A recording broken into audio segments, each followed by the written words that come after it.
Hi, first grade friends. Again, Mrs. Real, I just finished a video where we looked through the lives of insects and talked about that big word metamorphosis. And then I showed you the fun mealworms that I found in my refrigerator, and we're going to warm them up and let them grow.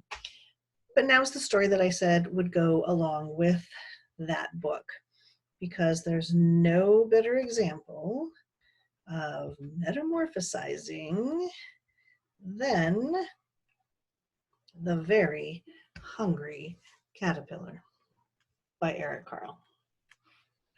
So I am going to read you The Very Hungry Caterpillar. So we know the caterpillars from our blue book that they start as eggs, they hatch into caterpillars, they're the larva, then they pupate or go into their cocoon or chrysalis to totally change into a beautiful butterfly or moth. The Very Hungry Caterpillar by Carle. Carle always has a son with a hint of a face in it in his stories. In the light of the moon, a little egg lay on a leaf. There it is, there's the egg. The moon also has a smiley face. One Sunday morning, the warm sun came up, and pop, out of the egg came a tiny and very hungry caterpillar. It's going to soak up some sunshine, get all warm.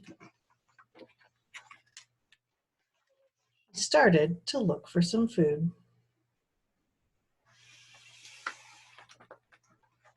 On Monday, he ate through one apple, but he was still hungry.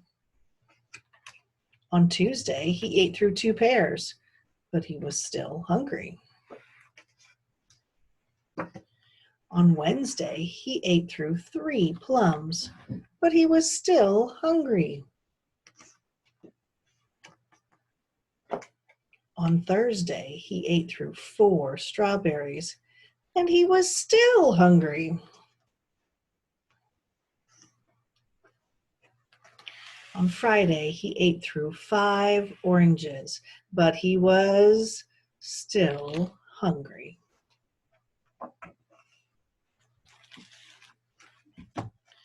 On Saturday, he ate through 1 piece of chocolate cake, 1 ice cream cone, 1 pickle, 1 slice of Swiss cheese, 1 slice of salami, 1 lollipop, 1 piece of cherry pie, 1 sausage, 1 cupcake, and 1 slice of watermelon. That night, he had a stomach ache. Look at his sad face. He is not feeling good. The next day was Sunday again. The caterpillar ate through 1 nice green leaf, and after that, he felt much better.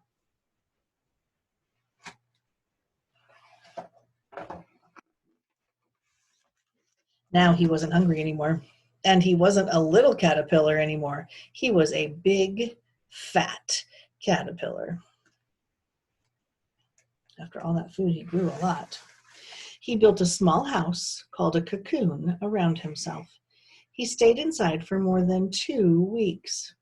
Then he nibbled a hole in the cocoon, pushed his way out, and he was a beautiful butterfly. So he went through complete metamorphosis from egg to larva to cocoon or chrysalis, and then to his adult butterfly stage. So friends, we've talked before about Carle. I love him as an author and illustrator. We've talked about how he does his pictures from collage. So he has piles and drawers full of green papers and blue papers and yellow papers and orange papers and red papers and all of the different ones. And then he cuts or tears the pieces into littler shapes and glues them together to make his illustrations. So he does it with paint or finger paint or some kind of acrylic paint that he uses. You can do the same thing with crayons or colored pencils. Make a little bunch of green paper and a little piece of red paper and a little piece of yellow and orange and blue and purple.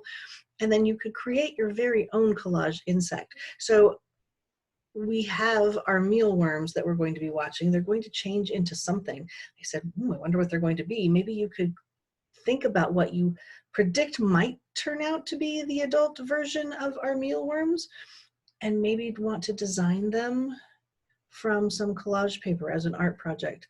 Or maybe you just want to do a lot of different insects because butterflies are colorful and they're beautiful. This caterpillar is gorgeous. You could do all kinds of projects. I hope you enjoyed Eric Carle's The Very Hungry Caterpillar. And I will see you again next week for an update on our mealworms and a new insect book and a new story. See you then.